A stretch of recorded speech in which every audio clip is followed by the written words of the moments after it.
Good morning. As a professional nosy parker in the public interest, I'd like to know the real reasons, stated frankly and publicly, as to why Robbie Sherrill, the American who was brought out here from London a couple of years ago, suddenly and with considerable shock to the cabinet and to high-level executives in the Insurance Bureau of British ICBC, quit his job yesterday.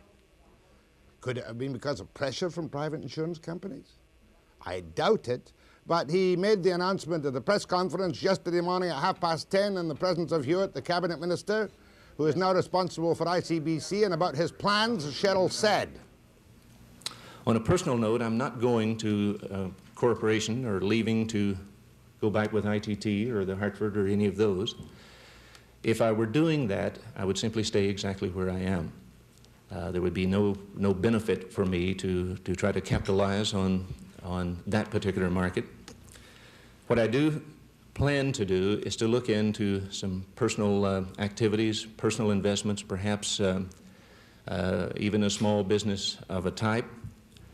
One of the disadvantages I've had as the Chief Executive Officer for the Insurance Corporation is not even able to pick up the telephone and call to see if there's an opportunity in British Columbia. I'm afraid if I'd made one telephone call to say, hey, could this guy perhaps get into that business, I'm sure it would be blown out of proportions of what it meant. So I haven't been able to do that, and I would assume, Mr. Minister, after this, I can at least look at some opportunities in BC also. I'll be spending some time shortly with the family and some personal interest I've had for many years in the state of Oklahoma, and I am now a territorial marshal in the state of Oklahoma, so if you don't say it right, I'll lock you up if you come down there. And then I'll be looking into something a little closer to that. It's been good. It's been an interesting 2+ years.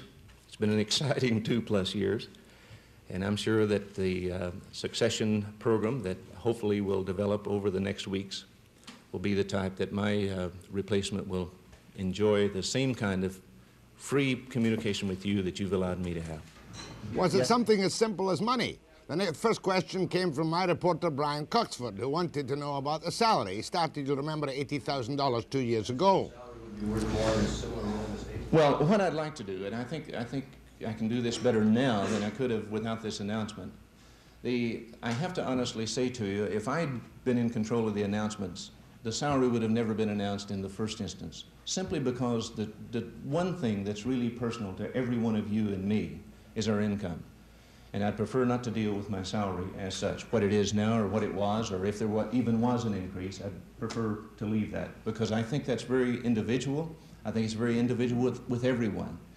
And I've tried to be sure that that's the case inside ICBC and any other company I work with. So no, I'd prefer not to discuss salary.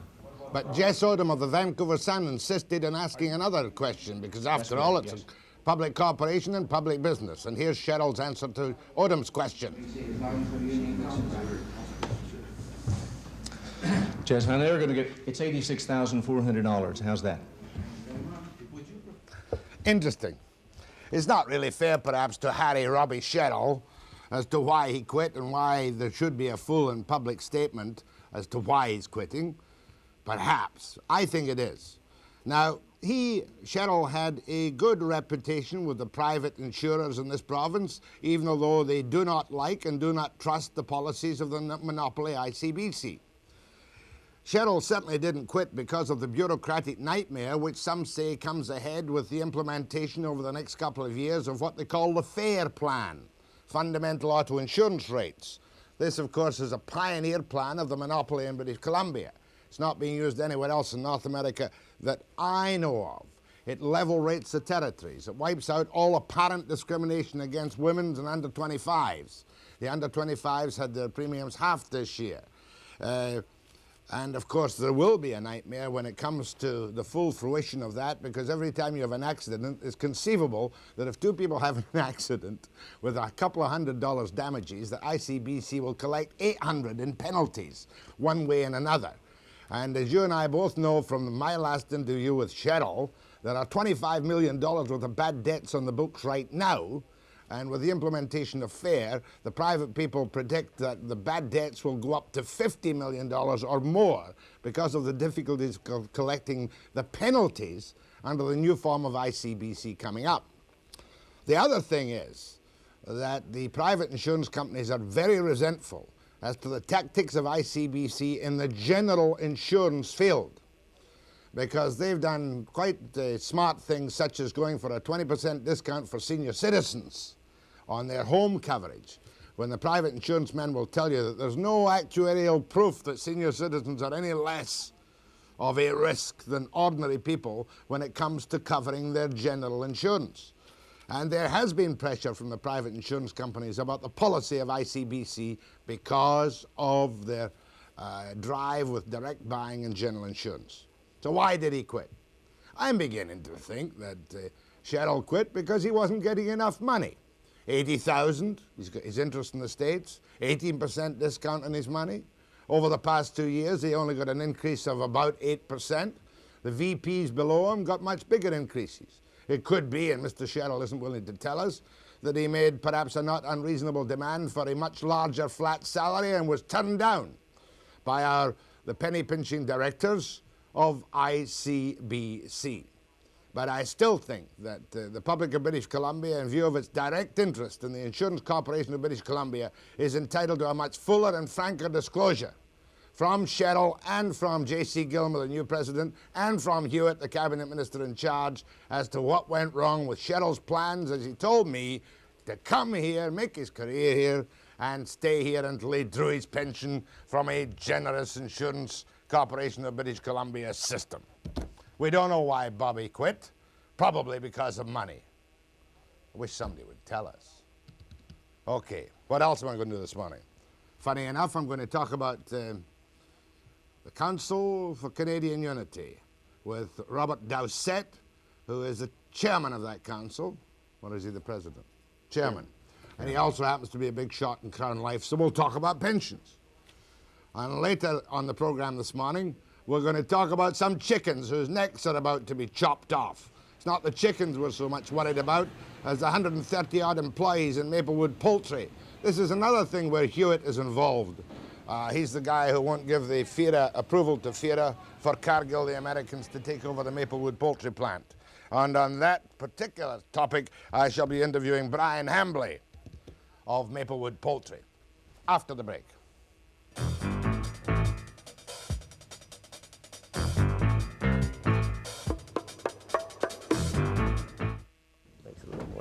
Yeah, I'm very impressed with your involvement too.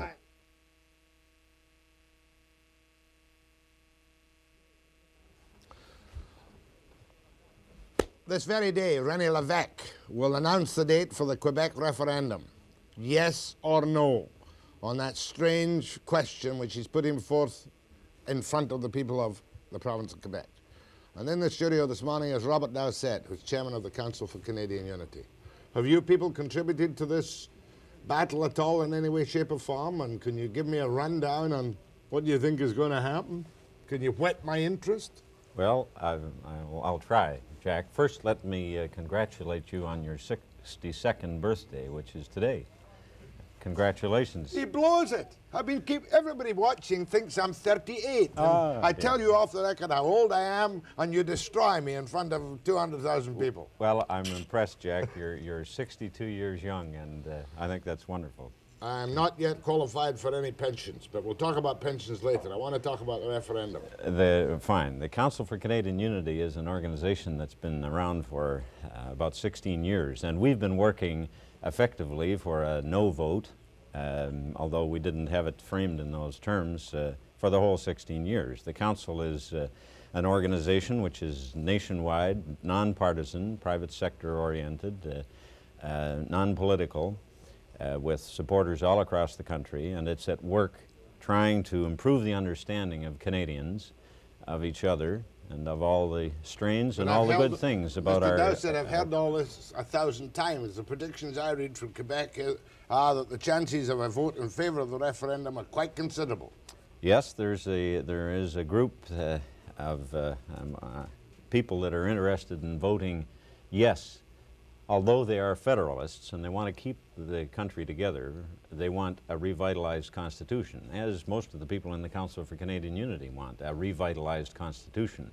And the people that are Federalists in the province of Quebec who want to vote yes, they do so because they feel that will jolt the rest of Canada into revitalizing and reforming the Constitution. If I wanted to be a troublemaker, I could say therefore that there are some Federalists in the province of Quebec who want to blackmail the rest of the nation by voting apparently for the referendum for Levesque, so that they can hammer the other provinces into submission to give Quebec one vote equal to the 9 other provinces in constitutional change. I think you may be overplaying their feelings, and it's really they just want to jolt the rest of Canada. And I think that part of the challenge before the Council for Canadian Unity is to encourage people outside of the province of Quebec to say to the people in the province of Quebec that no vote is a better way to get us to a revitalized constitution, and the yes vote will stiffen the resolve of people, like people in British Columbia, to strive for their own parochial interests in a reformed constitution. So that's part of the challenge that the Council has, is to speak to the people in the province of Quebec and point this out to them and show them that a no vote really is the proper direction to a revitalized constitution. So you're saying, in fact, that in Quebec there are 3 types of vote. There's the yes vote, the oui vote, the non vote, yes, and the nous vote. That's right. That's a new term that's being Nous. N-O-U-I vote, which is No yes. which is people saying yes when they mean no. And it's René Levesque's question was cunningly designed, and he's looking for a yes vote, which he can then use later on, no matter what the reasoning people had when they went into the ballot box, or the booth, and marked the ballot. He can use it whatever way he wants. But and if he gets a yes vote, there must still be another vote, a referendum vote, before any change in Quebec's status is accepted. That's true. Jack, I think that, the day after the referendum vote is taken, and that's, as you mentioned, that may be announced this afternoon, we're all going to wake up the next morning, go to work, eat our meals and live, and life is going to go on. Whether there's a yes vote or a no vote, constitutional reform is coming. I think the day for constitutional reform is here. The strains on our federation in this country are not just those felt in the province of Quebec. People in British Columbia are seeing some shortcomings now. We have great strengths in this country and an awful lot going for us. We have, on a scale of 1 to 10, maybe Canada counts scores 7.5. We really are a very lucky country. Now, there are some things that should be reorganized in our federation. Western Canadians have views that they would like to express. And they now also have the power and the money and the glory. That's right. But is there not a grave danger in that too? If you gave Alberta all they wanted, or British Columbia all it wanted, and Quebec all it wanted, or 9/10 of what it wanted, we'd finish up with 10 balkanized states. I think not. I think that there are ways to share the powers in the 2 orders of government, and I don't like talking about levels of government. No. We have a federal order of government, we have provincial orders of government, and I think that there can be strengths in both orders of government, and we can, with some understanding and some tolerance and some learning about each other in various segments of the country, we can address all these strains in a revised constitution. Question, is it too late now for individuals to do anything? Those individuals on the West Coast who perhaps have not shown an awful lot of active interest, including yours truly at times, too late for individuals now to do anything? No, it certainly isn't too late. What should they do? What they should do is get interested in proportional representation, different sharing of powers. They should get interested in this, the fact that a revision of the Constitution can address some of the shortcomings that people have felt in our Canadian system. There's no question in my mind that people are beginning to sense, and not just politicians, but people, are beginning to sense that the referendum debate and the constitutional reform are really parts of the same thing. Do you concede that when Ryan is in power, if he wins the next election, regardless of the result of the referendum, that he will be just as prickly to deal with as Levesque? Just as prickly to deal with as Lougheed, perhaps. Just as prickly to deal with as Blakeney, perhaps. But, you know, there are some within the pretty federal strong- constitution. Within the federal system. A revised constitution, and the Ryan Beige paper gives a sound basis, I think, for beginning some negotiations on constitutional reform, and that's a position that the Council for Canadian Unity is putting out. But can't we on the coast go back to sleep and say to ourselves, well, it doesn't matter how the referendum goes, it'll work out all right in the end?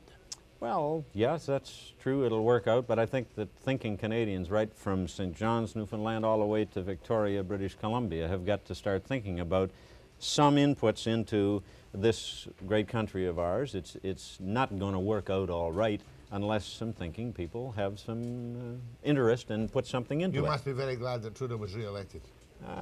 I'm not partisan in that regard. I think that there is an opportunity with whatever federal government there is, the time has come for the people of Canada to express some views through their member of parliament. What you're really saying is what I said to some politicians during the election. Aren't we lucky we live in a country where no matter who is elected, we'll survive? Well, we are very lucky. It's Webster a great country. and Bob Dowsett, the Council for Canadian Unity, after the break.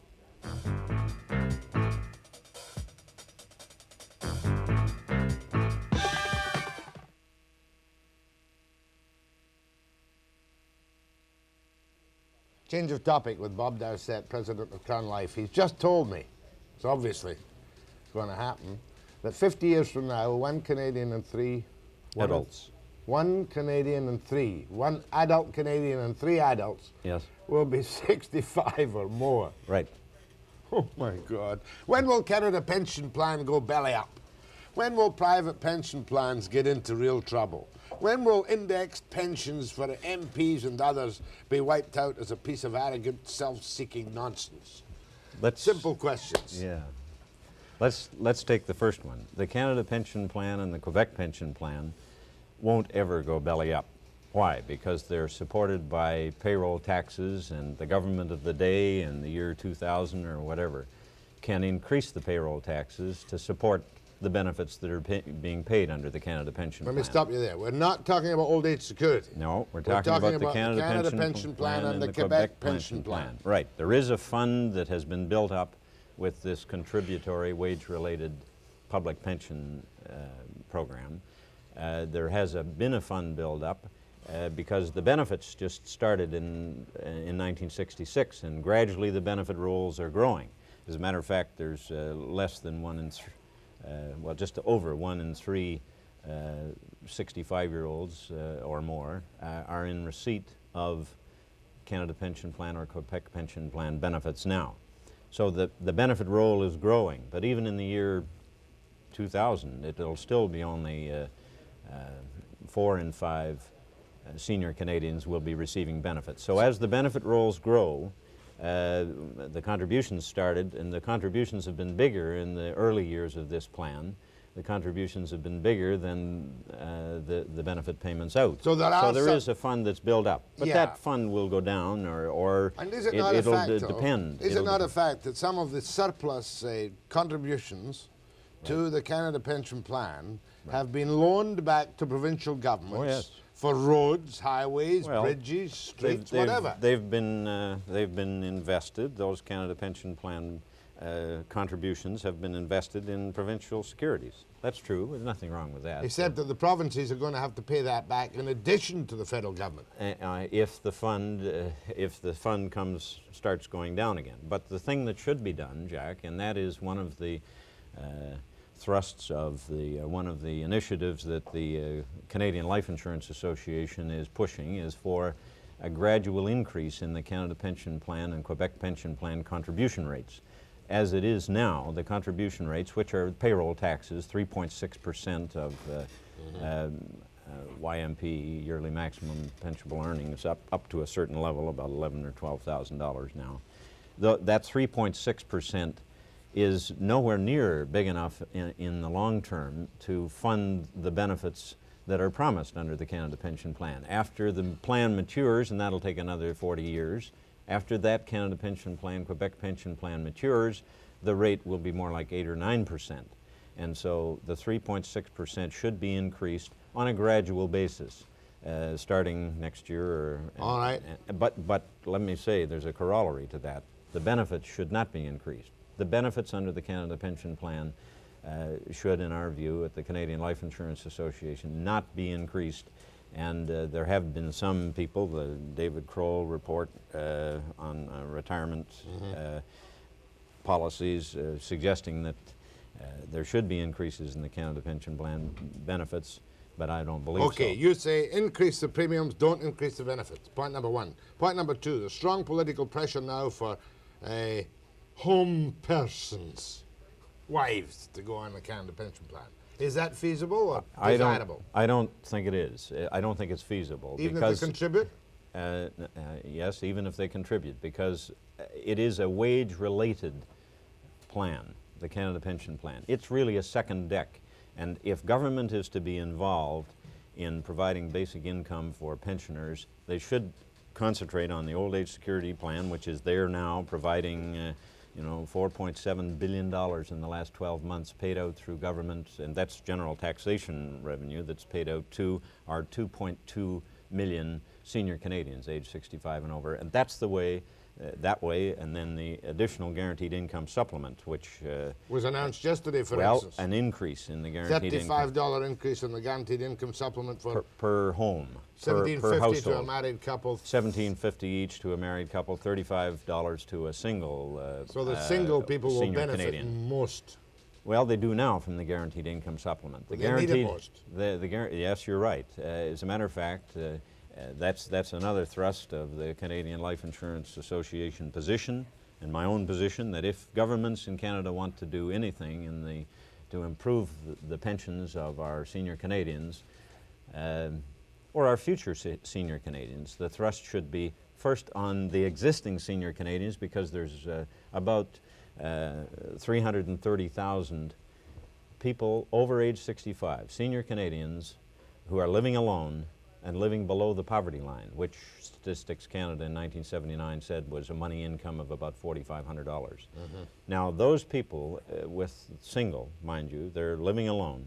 They can get something over $2,000 from the Old Age Security, another $1,800 from the existing guaranteed income supplement per year, and that's $3,800. And it falls short of $4,500 per year poverty line. That's the place where government should put its. Does the Canadian life insurance have life insurance industry have a selfish interest in not wanting to expand Canada Pension Plan? Not really. And aiming only at those. No, and we're often misunderstood. In fact, life insurance company chief executives a number of them are actuaries. I'm an actuary, and I get misunderstood because times I speak out, and others like me speak out on the subject of government pension plans, or such things as the indexation of the public servants, federal public service pension plan, and we get accused of self-interest, that we're against being gored. Yeah, but that's not the case. Hold on, we'll talk about index pensions, in which I am attacked by listeners because I take extravagant views on them after the break.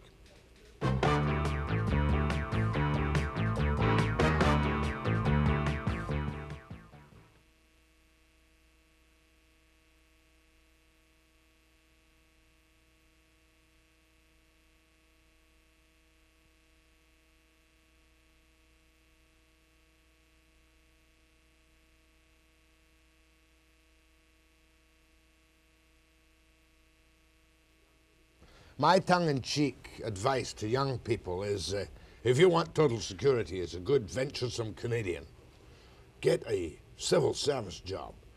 35-hour week, 4-day week, flex time, all kinds of sick leave, and an indexed pension. That seems to be the Valhalla of a new, bold breed of young Canadians. Am I right in giving that advice? I guess there are pros and cons in that job. But what I'm talking about is index pensions. Of course, and I think that the federal civil service automatic full indexation of the pension plan that that particular employer in this country has put in place is an inappropriate move. I don't be think, stronger than that. An Well, inappropriate move. Please, well, please. It's wrong for us as Canadians. All of the people in Canada hire those civil servants to work for us, to help us order our affairs and to run the country. Do And they that's have appropriate. Do but they have the best pension plans in the country? Yes. Yeah, the Federal Civil Service has right now this fully automatic, fully indexed automatic pension plan, and it should be curtailed. And there have been a couple of attempts. The previous Liberal administration put through or started with a reform called Bill C-12, which was debated just before the May 22nd election, and was not May 22nd, 79 election. Nothing came of it. Nothing came That of it. was when Andrews promised to put a 3-year cap on indexing. Well, a it wasn't three-year a review. three-year review, and it really was use of mirrors to change things around. They were still going to get pretty well full indexation. The Conservative government last fall was readying some legislation that I think would have put an effective cap and put the pricing basis of the indexation for the Federal Civil Service plan on a reasonable basis. I'm not saying that the private sector, in private sector pension plans, can't do something to enrich pensions after retirement. They can by using the high interest earnings on pension assets. But turning back to the Federal Civil Service, I think that that employer shouldn't be setting a standard that other employers can't match. Can't afford. And they can't afford. Because they can't print money. And they can't mortgage future profits of a small or medium-sized or even a big enterprise in the private sector. Bankruptcy is the discipline that bothers them in the future. Pretend I'm a federal civil servant. I'm drawing my index pension. I believe what I read in my papers I get from my associations. Surely, as a federal civil servant, I'm paying the full shot. This is what they tell me of my indexing. True or false? False. Expand, please. Get me off the hook. If someone could say now what the increase in the Consumer's Price Index was going to be in 1990, then you could price the cost of a fully indexed pension benefit. Who can tell you what the cost is going to be? Who can tell you how much a $1,000 a month pension for a retired civil servant is going to increase in the year 1990 and 1991 because of the increase in the Consumer's Price Index that year? Who can tell you? Nobody can tell you. And so it's impossible to properly price the full automatic indexation plan that they have in Ottawa. Now, that is not to say that you can't put in place some mechanisms so that you can start out at retirement with a certain level of pension and use the high interest earnings that are involved in pension assets right now. Because why are those interest earnings high? They're high because we have some measure of inflation. Some measure, we certainly have. Are federal pension plans funded? The base pension plan is funded, but... I'm not talking about old age security, I'm talking about civil servants pension plans. Right, and the basic, there are two pieces to their pension plan. One is the basic pension plan, and it is funded and properly accounted for in the federal books, but the enrichments are not. And as a matter of fact, last fall, the Sinclair-Stevens identified a $2.6 billion unfunded, unrecognized liability that we as Canadians have to those already retired civil servants because of enrichments that have been granted since 1974. And that should be recognized in the federal accounts. $2.6 billion and more for the enrichments that are being promised. As President of Crown Life, would you admit that private pension plans have failed to keep pace with the times and that employers have been stingy about pension plans in good industries? Some have, some haven't. There are some very good private sector pension plans. Well, Shell index their pension plan. Yes, Shell is the one company that I know of. But they've got a license to print money. They're a multinational in the oil business. That's right, and it's not quite as simple as that. There was a change in their whole benefit structure for employees when they adopted the full indexation plan.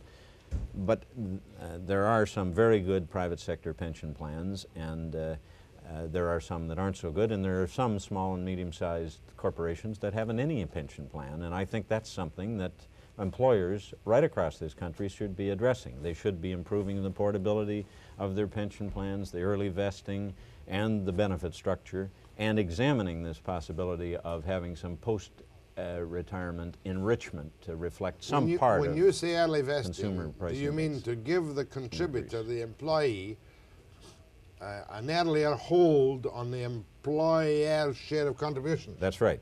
What should it be, 10 years? 5 years and age 40, I think.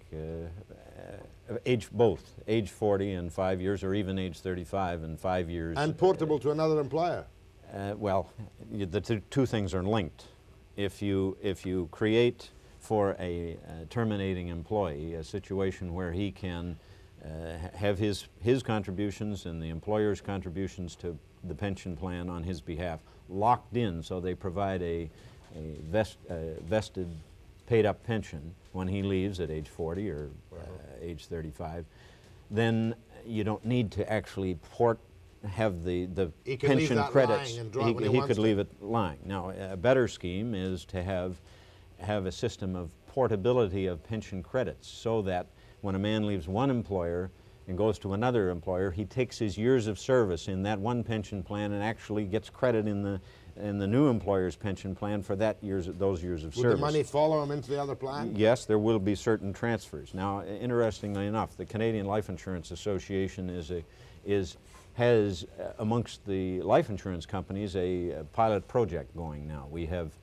15 companies in the Canadian Life Insurance Association have all adopted a portability provision, and there's another 35 companies that are coming on stream in this industry portability scheme, so that if a man moves or a woman moves from one pension plan, one company to another, the years of service move with him, and he gets credit in the new company's pension plan. And that's effective. And That'll come, and presumably the private companies, those well-established companies, can cover themselves for some measure of indexing in the years ahead. Yes, it is. As far as our government pensions are concerned, of course, if I work for a provincial government and I move to another province, my pension is portable. Oh yes, there is portability amongst government entities now, and they're some best school off, boards. you see. Cabinet ministers are the only people in BC, apart from government employees, who get complete, lavish, expensive denticare. Isn't it wonderful? MLAs on both sides, and the cabinet, and Mr. Bennett, who can well afford to have his own teeth done, and probably does. But it's them that has the power that gets all the benefits. That's not right. Well, I guess I have a high regard for some of the politicians, and They don't need denticare when the poor people don't have it. Well, it's up to employers, I guess. Private sector employers to worry about dental care. Crown Life sells dental care coverages. My problem is I never had denticare and I've got terrible teeth. Calls to Bob Dowsett. Well, I'm 62 today, Fred. He blew the gaff on that. Calls to Bob Dowsett of Crown Life on pensions. You watch the civil servants get after you for it. Yes. And, there's a question of unity today in which we should pay some particular interest after the break.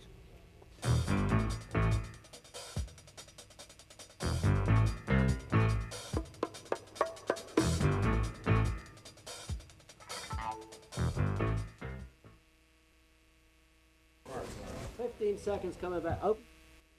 B, please, not Bob. Oh, yes, Rob. Rob, R-O-B. Rob. Yeah. Dowsett, D-O-W-S-E-T-T. Is that an old English name? Yes, yeah. Means probably French Norman in 1066. Doucette, it's probably a derivative of D-O-U-C-E-T-T-E, which is sweet. I looked up my name the other day, believe it or not, and to me, a Webster is a weaver. Yes. And in Robbie Burns, he talks about a batch of Webster lads fresh fra Kilmarnock. They were weavers. Same name in German, Weber. Got a dreadful culture shock the other day when I looked it up in the dictionary of names, and it's W-E-B-B-E-S-T-R-E, and it's Norman French. What a culture shock. Go ahead, please. Webster, Go ahead to Mr. Dowsett. Yes, Mr. Dowsett, I'm a federal government employee, and I understand that my pension contributions, both mine and the government's portion, are something that is negotiated as a part of my benefit by Treasury Board. That's correct. That's correct, yes. I'm not sure what the question is. Well, in that respect, am I not paying for my own pension? you're making a contribution toward it, but whether or not the contributions that have been made will be sufficient to pay for the enrichments that you've been promised, that's the question. And clearly, the contributions that have been made for the post-retirement enrichments that have flown, that have taken place because of the automatic indexing, the contributions haven't been enough, because there's $2.6 billion is already identified as a shortfall in the government accounts for the enrichments that have been promised and granted to retired If public I can servants. answer this question, the answer to the question is that the Treasury Board gave them a good deal. The Treasury Board gave a good deal, and 6.5% was your basic contribution, and another 1% was asked for in employer contributions. That's from the government into the fund and from the employees, the public service employees. That 2% is just not anywhere near enough. Maybe should have been 5 or 6 or 8%, given the inflation that we've had since 1974. What's inflation going to do to the consumer price index in the next 10, 15 years, during which time I hope you continue to receive your pension benefit? And will the contributions that you made be big enough to flow through those enrichments? That's the question. And it just isn't possible for private sector companies to give this open checkbook approach to their own employees, because they haven't got unlimited resources in the years 1990, 1995 to make those unknown increases in pension benefits to retired employees. At the same time, I was paying 6% at one time, and to assist in paying the inflation for previously retired employees, I had to increase my benefits. Increase your contributions. Contributions. Pardon me. Well, Another 1%, right? I can't recall what it was. Well, it went from 6%, that was the original basic contribution, that was increased to 6.5%, and another 1%, making a 7.5% total employee contribution into the Federal Civil Service does Plan. the federal government actually make a 7.5% contribution in cash? It makes a contribution which is that plus something to make up for shortfalls in the basic Thank you, funding. sir. Go ahead, please. I have two questions. In 1954, we had the old post office savings plan. We paid into it for a year and a half. Then the company changed to another plan, and we paid into that. And they reimbursed us for the second plan when they went into the third plan. And they're now on that plan where the best 5 years of your pension. Now, on the old post office savings plan, should we not receive some notifications on what we have in You're there? talking about the problems of is it a union contract? No, it's a company. Private employer? Yeah. They changed the plan 3 times. And you get the best 5 years now, but you want to know what happened to the first thing. Yeah, so I'd like to know if there's any way. I'm sorry, I don't have the detail of the particular employer's plan. I'm sorry, I can't answer. Thank you. Go ahead, please. Yes, Mr. Dowsett. Webster. Dowsett, yes, go ahead. I was just a senior citizen calling, and I'm just wondering why, if they could, the pension $35. I live in a BC housing. They take 25% immediately on the rent and hydro bills. Are you on guaranteed income supplement? Very small. You are on guaranteed income supplement. They will also take some off of that when we get an increase. Well, we don't know what the provincial government will do either. I'm just wondering now, I have a wife in the hospital going into the 3rd month, 7 ambulances at $15 each, and no sign of any relief. I'm just wondering why. Excuse me, there is sign of some relief. As announced in the throne speech yesterday, the current federal government is going to introduce legislation, which I support, to increase the guaranteed income supplement. The federal government plan is for $35 per month increase in the guaranteed income supplement. Yes. You mentioned that there was some reduction in the guaranteed income supplement you receive. I imagine there will, but there always has been. If you Well, that's because perhaps you have other income. I have none. Well, I don't know what the reduction would be for then. Now, with a BC Well, housing, there's a complication with the BC formula. Ah, yes, And there is the a BC housing thing. There's a very difficult thing. But I find it hard to believe that on that, if you're on guaranteed income supplement, you have to pay $105 for ambulances. I have to pay $15. I've had 7 ambulances since June. Have you paid the bills? Pardon? Have you paid them? Yes, all but one. The last one I haven't paid. I thought being a guaranteed income supplement, you'd be covered under this. No, I understand they don't. Well, thank you, sir. And if you want to call me later than that, I'll check it out for you. Thank you, Mr. Webster. Thank you. Castlegar, BC, go ahead. Yes, my husband's a federal employee, and I was going to ask Mr. Dowsett on his income last year was about $17,000, and we paid over $1,000 in superannuation. I was curious as to what he thought we should be paying. I think you should be paying what you're paying. What I am, and others, and not just in the life insurance industry, but other private sector employers right across the country, and private individuals too, feel that the federal civil servant plan should not be full automatic indexation. There should be a pricing basis for the enrichments post-retirement that are affordable. The country just can't afford to hire a bunch of hardworking people to work in Ottawa or in provincial governments and put in place a pension plan for them that the rest of us can't find a way to get.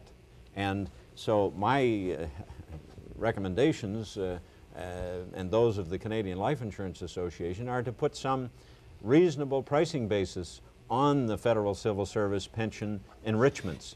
And that's what should be done. I'm not saying there shouldn't be any enrichment or that you should pay the full cost, because you can't define the full cost of a full and automatic indexation system.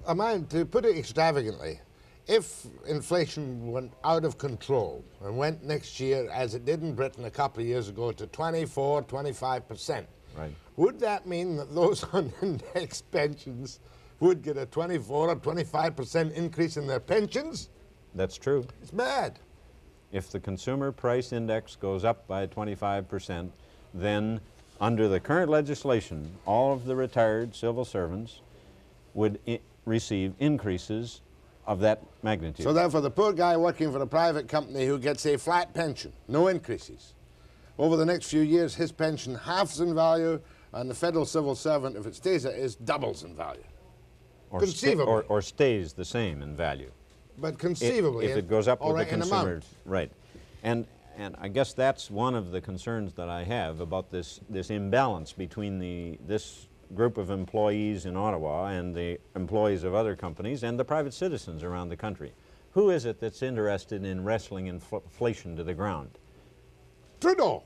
Well, the civil servants haven't got as much resolve as they should have, because they've got this lifeboat to live in when they retire, and that's what's wrong. I think that we all should, and that, by the way, is the basic answer to a lot of the ills in the pension field, is let's get inflation beaten, and that will make everything a lot easier. I have a private theory that 25% of inflation is sheer greed, people taking advantage of inflation. Markups. Yes, well, I suppose Thanks, that's ma'am. true. One more segment with the Crown Life man, Rob Dowsett, after the break.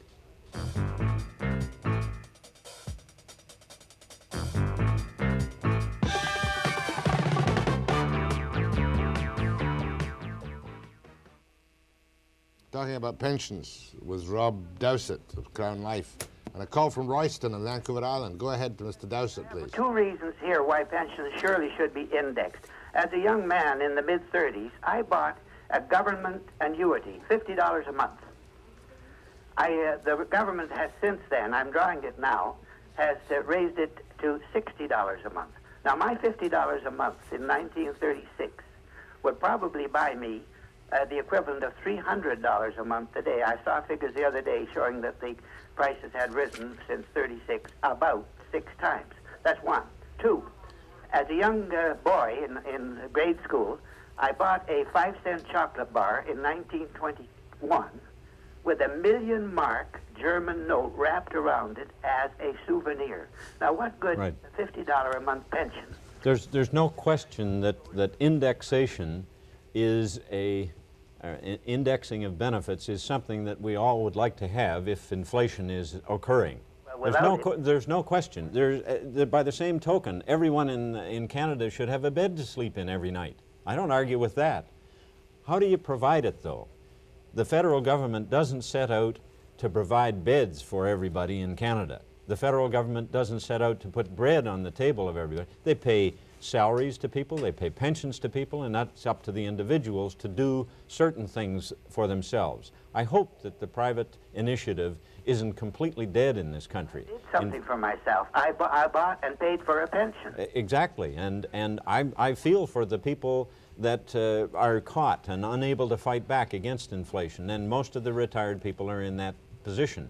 And that's why it's appropriate for government to move with old age security, Canada Pension Plan benefits, guaranteed income supplement, and they're all indexed to the consumer price index, and that's appropriate. I see that, surely. But how to index all the other things in life? Government bonds. Did you ever buy a Canada Savings bond? They're not indexed. Very people. Well, they up the interest rates every now and again to make you keep them. They up the interest rates, but it's not automatic indexation to the consumer price index. And right It'd be nice to have it if we could find a basis to do it. And there are ways for certain benefits to be indexed to a degree using high interest rates. Thank you. Go ahead, please. Yes, Mr. Dowsett, do you know what the average deduction of an employee from a private company pays for a pension? Oh, there are there's a whole range. There are some private sector pension plans where the employees pay nothing toward the corporate pension plan, toward the occupational company-sponsored pension plan. There are some where they pay 5 or 6 or 7%.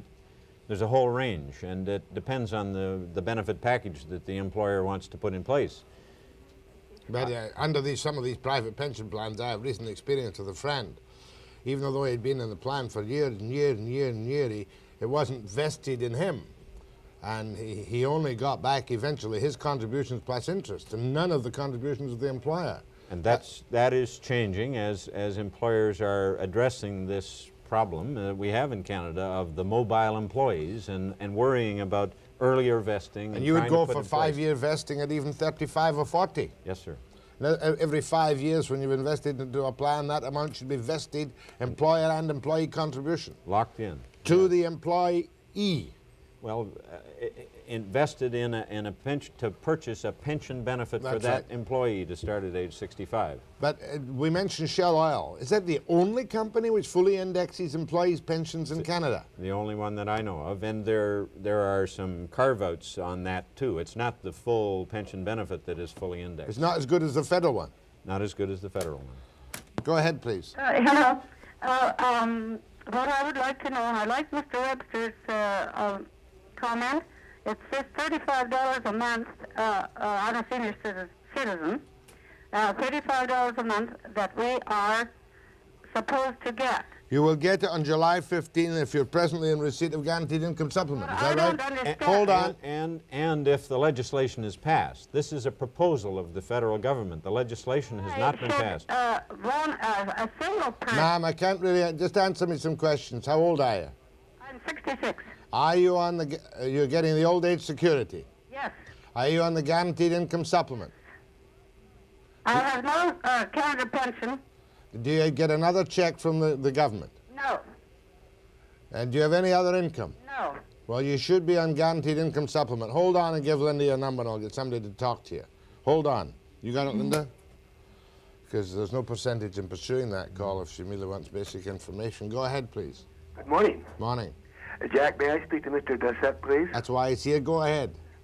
Mine's a little different question. I'm not on any guaranteed income. I don't have much of a pension, and it's not indexed, believe me. But I have been buying as much RSPs as I can afford to buy, and they're through the Bank of Nova Scotia, which go to your company, Crown Life. No, I'm sorry.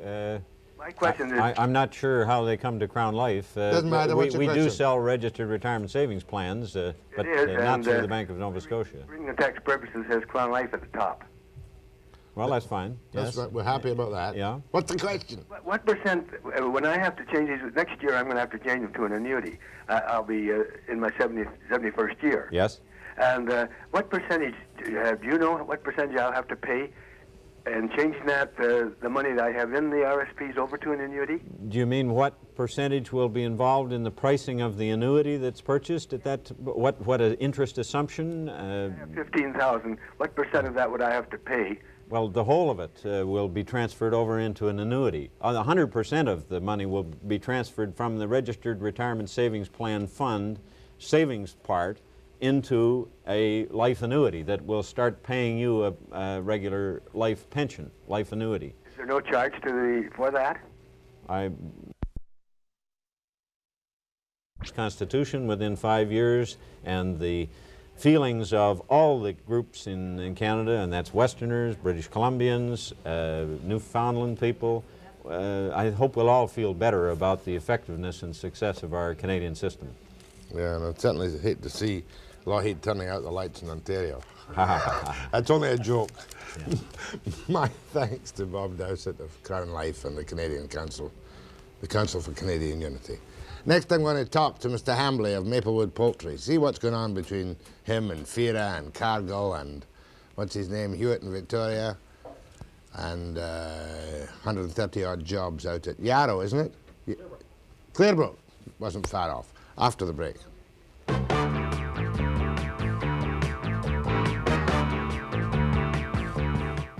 There's a letter we gave to each of our employees. Yeah, I remember that one. Maybe Gail had it for you. My guest now is Bryan S. Hambley, President of Maplewood Poultry Processors Limited, and his letter to all employees on the 10th of April says, "We must advise that processing operations at the Clearbrook plant will be suspended next Friday, April 18th, 1980. And that puts how many people out of jobs, Mr. Hambley? 135. Now, I followed our reporting on the NewsHour, and it seemed to me to be quite clear that Hewitt had taken a position, the Minister of Agriculture, that you wanted to sell your plant to Cargill, yes, an American-based giant corporation, big company. Well, all right, but they do operate Cargill Canada Limited, and they've operated in Canada for 50 years, long before Fira was in operation. Anyway, he has said no to the sale by you yes, and your associates of Maplewood Poultry to Cargill, right? Correct. And because of that, therefore, you are now going to close the plant. Could Correct. you explain to me precisely why you have to close the plant? Presumably, if you got a reasonable price from Cargill, there's a potential and some money in it, and you could walk away with a profit, right? So why can't you just keep it going as you are now? Well, the poultry processing operations right across Canada are in a depressed state. You just have to look at the recent comment on the profits of Canada Packers, where they're down, and they specifically say very unsatisfactory poultry margins, which is another way of saying they've probably lost $2, $3, $5 million on poultry processing. That is sort of a separate story. The problem is there's a lot of pork. The marketplace is very competitive. There's been too much poultry produced to fill in the marketplace, and therefore, quite frankly, poultry processors, coast to coast, have lost a lot of money. And is your only option either to sell to a big boy who can operate it more efficiently, or go out of business? That's right, but with a big boy who has larger financial resources, again, such as Canada Packers, they can stand the gap in the bad times, and then they're around, they survive to the good times. But smaller companies such as ourselves, we just get knocked out of the ball game when the losses mount up, and you know, finally the bank says, look, you've got an option, you better sell it or shut down. And this is what the discussion was last fall. That's your option right now? Correct. Now, why can you not go ahead with your sale to Cargill if they're still willing buyers? Because Hewitt can't, in fact, say to you, I will not allow this. He's only going to say something to somebody else not to allow it. Okay, the provincial government, through Mr. Hewitt, has communicated to Ottawa, and they've said, we're opposed to Cargill buying it. I talked to Senator Ray Perot last Thursday, and he said, if the matter goes now to Cabinet, it will be turned down. And the basis is a negative telegram from Victoria. And the real confusing thing is the minister has really literally changed his position 4 times in about the last 4 months. All right, before we come to minister's position, I'd like to understand it, because there are 135 jobs at stake. You bet. A payroll in Clearbrook of how much? $2 million. $2 million a yes, year? You bet. 135 jobs? Correct. Okay, now, when the NDP came into power, they bought from Panko Poultry. They bought Panko Poultry from the private owners. Correct. They owned Panko Poultry. Was that a successful operation run by the government? Well, again, when you got the resources of the provincial government behind you and all the other support, you know, they paid their way. The return on investment was very poor. And then when the present government came in, they said, that's not our philosophy. We are a free enterprise. Stop there. When Social Credit came into power, they looked at Panko and they said, we don't want this. We're going to sell it. To whom did they sell it? To Cargill. For how much, do you know? $3.3 million. Oh, they got their money back and a little bit more. Oh, yes. So they sold Panko. Yes. Which is a bigger operation than yours. Correct. How The much? largest. How much did Panko do, or does it do now? Well, Panko sales were running $30 million, but they've clearly been number one for the last 20 years. I want to get this clear. All right. Hewitt's government says we don't want Panko, and they sold it to this American corporation. Correct. You come along, you're meanwhile running Maplewood. Correct. You come along and say, I want to sell to Cargill too. They're prepared to buy it. Right. But now Hewitt says, no, you can't sell it. Cargill have got too much of the market. Is that right? That's what they're saying. Is that what happened? That's about right. I'm not off my head. No. Crazy, isn't it? Yes, it is. Now, we tried to get a Canadian buyer, but, you know, with the depressed state in the industry. Canada Packers don't want it. Specifically, they said thanks, but no thanks. Now, you were going to make a good profit on the deal with Cargill. Well, no, you know, we're not going to be losing any great gobs of money, but for sure we'll be stopping the losses, the operating losses, and we'll be preserving the jobs in the community. Are Cargill still willing to buy? Yes. But they can't. They can't. Well, they could, and they can only buy it if they get FIRA approval. Subject to the approval of the Foreign Investment Review Board, which Agency. is FIRA. agency. Yes. That's not actually controlled by the cabinet. Or is that cabinet ministers? Well, they recommend to the it's a civil service, but they recommend to the cabinet, and actually the cabinet makes the final decision. Yes or no? Now, you said that the government flip-flopped its position. Correct. Gail spoke to Hewitt this morning at 9:30. That was the girl that did the reports on NewsHour. All right. Hewitt says he did not clear the Cargill purchase of Maplewoods last fall. Do you believe that he did? All I know is the provincial government is on record in writing with FIRA as not being opposed. Now, maybe it's semantics. Maybe he's saying I didn't Just a minute. recommend it. No, you got me confused there. I thought you said Perot said that Hewitt was against it. Now. As of now. But last fall, let's back up for a moment. Last fall, we met with Cargill and we had the preliminary discussions. Cargill said, because of the rules of the game in Canada with FIRA, we must have their blessing. So, fair enough. We went to the provincial government. The president of Cargill, and it's in the letter to the employees, the president of Cargill came out and he wanted to make sure that the Minister of Agriculture understood the whole proposal.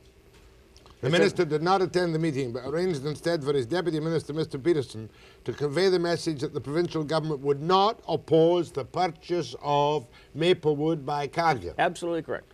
Were you at the meeting? Yes, sir. And you heard Peterson say this? No doubt about it. On the basis of this, all necessary documentation was filed in Ottawa with FIRA in November of 1979. But at the end of December, the BC government filed its formal position and indicated it would not oppose the Cargill purchase. That's correct. 3 weeks ago. Oh, no, that's a different thing altogether.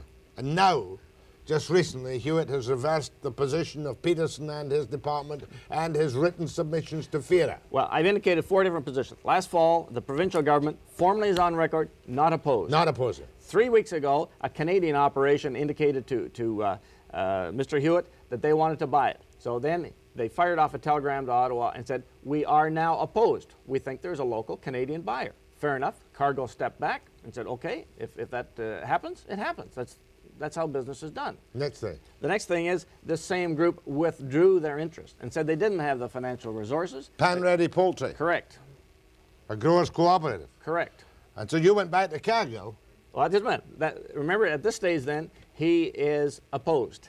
A week ago today, he met with the producer groups, the people that produce chickens and turkey. And he said, I want to know what is your position. And these people said, goodness, there's no alternative. We support the Cargill purchase. He indicated to them at that meeting a week ago, okay, there'll be a press release indicating that there's no other Canadian purchaser. We will go back to the neutrality position, and that's fine. 2 days later, he went to cabinet, walked out of cabinet, and said, nope, we now are still opposed. 1, 2, 3, 4. Pretty hard to keep track of this. It's almost impossible. Almost impossible. Let me see if I get it right. 1, last fall, not opposed. Not opposed. To the Cargill sale. True. Filed with FIRA, not opposed. Not opposed. Pan Ready, a growers cooperative appears. About 3 weeks ago. Suddenly opposed. Fine. Right. Pan Ready withdraws. Right. Still opposed. And now still opposed. 135 jobs down the tube. That's right. What would happen? Have you any guarantee from Cargill that they would keep the plant open, or, as I think I had indicated somewhere, would Cargill close it down? No. There's going to be a large ad in the Vancouver Sun and the Vancouver Province today. You're ahead of them on that. They've indicated to the provincial marketing boards what that release will be, and that's why I brought it with me. And indicate, in effect, you see, in order to get FIRA approval, they had to make specific commitments that they would guarantee certain levels of employment and they would invest a fair amount of money. Good heavens, they were going to invest in excess of $1 million in the Clearbrook plant. They were going to increase... Your plant? Yes, sir. Improve it? Yes, sir. Webster and Mr. Hambley of Maplewood Poultry. I don't suppose it would be possible to get Jim Hewitt at such short notice, would it, Linda? After the break.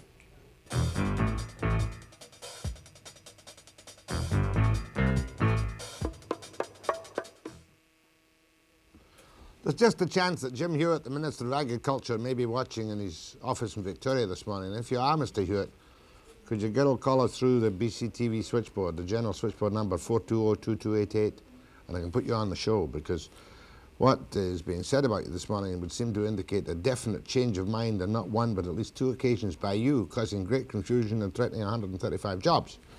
Now, on the face of the emotional thing, if you don't know the detail, one tends to sit back and say, well, good for Hewitt. Who wants the Yanks to take over everything? I mean, after all, Liberals yesterday are talking about de-Americanizing the oil industry, and it's a popular theme, isn't it? Yes, it's an emotional issue. Now, but, you know, by the same token, if an American outfit build a new plant in Abbotsford tomorrow and open up for 200 jobs, everybody would be there cheering. Isn't that wonderful? We've got jobs. We've got investment. Don Phillips goes around the world, doesn't he, saying, gee, come on, invest in British Columbia. Yeah, bring your Japanese money over here. Exactly. And boy, with this example, he's going to have a much tougher job. Cargill is a Canadian subsidiary of the big boys. Yes. It's been operating in Canada for 50 years. Hewitt's government did not oppose it. Last fall. Did not oppose it. Did not oppose it. Did not oppose it until Pan Ready Poultry, the growers cooperative, indicated they might be able to buy it. That's right, about a month ago. And once they stepped in, he was then ready to oppose the sale to Cargill. Okay. When they backed out, you want him to change his mind and go back to his position of last fall. Exactly. $2 million payroll. $2 million. In Clearbrook. Yes, sir. Guarantee that they'll operate the plant. Absolutely. They made that commitment to FIRA and put an additional $1 million investment into the operation. Well, you've got me beat. I don't know. Well, what we're to just say. totally frustrated out there. That's why the employees phoned you and asked if I could come on and tell the story. Very frustrating. So what do you do now? You've given the notices, you close down. The wheels stopped rolling on Friday night. There's no doubt about that. Mind you, you'd like to get out from under, because if you kept going right now, you'd go down the tube too. That's correct. You'd like to tell me how much you're losing at the moment? Well, we're losing in excess of $100,000 a month. This is because of the price of poultry as Yes. compared to cheaper bacon and pork. And pork, hams. Mm-hmm. That's right. And there's product coming in from outside of British Columbia at pretty distressed prices. I just would like to get hold of Jimmy Hewitt while you're on the air so that, I mean, maybe he doesn't understand it. A lot of people have been talking to him. You were present at the meeting with Peterson. Yes, I was. His deputy minister. Yes, I was. In the information which you give in the letter to your employees. Yes. Is Jim there? Mr. Hewitt. Hello. Hello, Jimmy. Yeah. Mr. Hewitt, Minister of Agriculture. Right. I'm very glad I was able to get hold of you, because in my studio on the air right now is Bryan Hambley. Right. I'm watching your program. Oh, good. And I must say, Brian's got me almost convinced that That I'm maybe wrong. that you're wrong. Now, is it correct that last fall your department indicated that they would not oppose to FIRA the purchase of Maplewood by Cargill? No, my department met with Cargill representatives. I was not in attendance at that meeting. The discussion was, I would imagine, in general terms. I did talk to Mr. Roger Murray, who gave me the courtesy of phoning me and telling me that they were interested in this possibility of acquiring Maplewood. I expressed to him the concern regarding the acquisition of Maplewood because the reaction on their purchase to Panko was considerable at that time, although we had support from the grower groups, etc., and Panko had a management strategy that... Well, let me try it this way, Jim. In the end of December 1979, did the BC government file a formal position with FIRA that it would not oppose the Cargill purchase? Any communication with FIRA goes through the Ministry of Economic Development, not through the Ministry of Agriculture. Can you answer that question? The answer to that question is that in Don Phillips's office has probably advised Cargill or advised FIRA of a non-positive or non-negative stance. Waffle. In other words, a neutral waffle. Well, that you could term it that if you wish. But not opposed. Not okay, opposed. But did not oppose it. In other words, Phillips didn't oppose it for economic development because he always wants stuff in from Japan or whatever you like. Mm-hmm. Okay, next question. 135 jobs going to be phased out on Friday.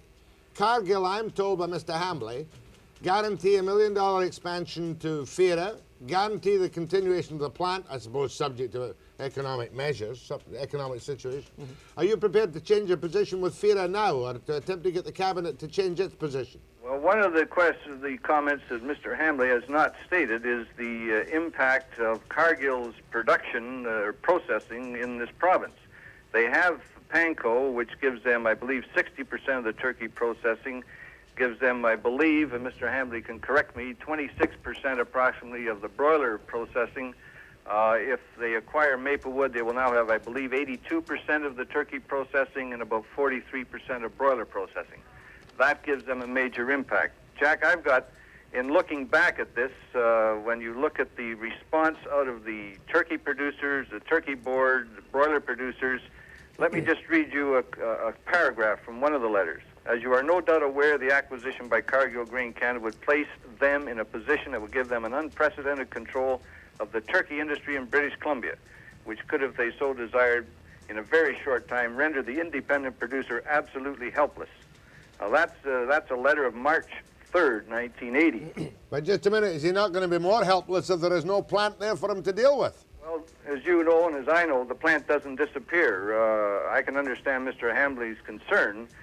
He's dealing with a going concern that he operates. If he closes the doors, the plant is there, the equipment's there, and maybe at a different price, that plant can be viable. Mr. Hambley, of course, I would imagine, in all fairness to him, could suffer a substantial loss. Is that right? That if you go out of business on Friday, maybe Pan Ready can hammer you into the ground for a cheap price and operate your plant? Well, the minister is encouraging that. I think it's just horrendous that he would make such a thought. You know, why should I have to give it away because he's changed the position? Let's specifically ask Mr. Hewitt. He quoted a letter on March the 3rd. On April 8th, he met with the BC Turkey Marketing Board and the BC Chicken Marketing Board and their associations. And at that meeting, he came away with their assurance they were not opposed to it. In fact, some of them said, we favor it. Is that correct?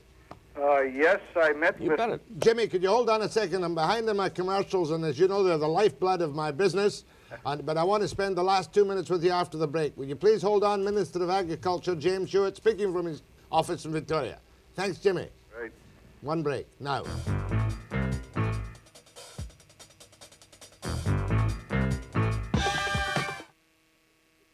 And back to Mr. Hewitt, the Minister of Agriculture. Mr. Hewitt, you must concede to me that you told me that economic development did not oppose the Cargill purchase. Therefore, there's a break between you and your cabinet colleague, Mr. Phillips, on whether or not Cargill should be allowed to buy Maplewood. Is that correct? That was last fall, Jack, with a response from the Economic Development Ministry. Since that time, in the amount of concern that's been expressed, of course, we had to then take a particular stance. I just say in the short period of time we have to discuss this, we're looking at a short-term solution to a long-term problem, and I'm concerned about the long-term problem if the producers out there have to deal with a major agribusiness that's got a major portion of the processing market. You don't trust Cargill? I beg your pardon? You don't trust Cargill's promises? Well, you're putting words in my mouth. I'm just saying that they are a large corporation. Okay, last question there. You'd rather see the 135 jobs go down the tube on Friday as a part of a long-term plan than withdraw your opposition to FERA for short-term gain for Cargill and for the 135 employees and Mr. Hambley? Well, I can only tell you my staff have got this as number one priority. We're looking at all possible alternatives to make sure that that plant doesn't close, but I have to, of course, deal with Mr. Hambley, who is a person that's, you might say, caught in the middle of this. Yeah, well, he's right. He's one of the principals. Is there a chance that you will convince your cabinet colleagues to withdraw the opposition to FERA? No, we've made the policy statements based on our research, etc., that we are concerned about this amount of processing in the hands of one major... Right, but just to finish there, for you're looking at... There are no alternatives except to push him out of business because of this and let somebody pick it up for cheap on the auction block. Is that right? Well, we haven't got time to discuss all the alternatives, Jack, in the short period of time, but we're looking at Are you going to try and save the jobs by Friday? We're trying to resolve that, yes. Thanks, Jimmy. Right. Much obliged. Any happier? Well, I sure hope he does. You know, that's the reason I'm here. And my thanks to Bryan Hambley of Maplewood Poultry. Read the Cargill ad in the papers tonight. I'll be back with Linda after the break.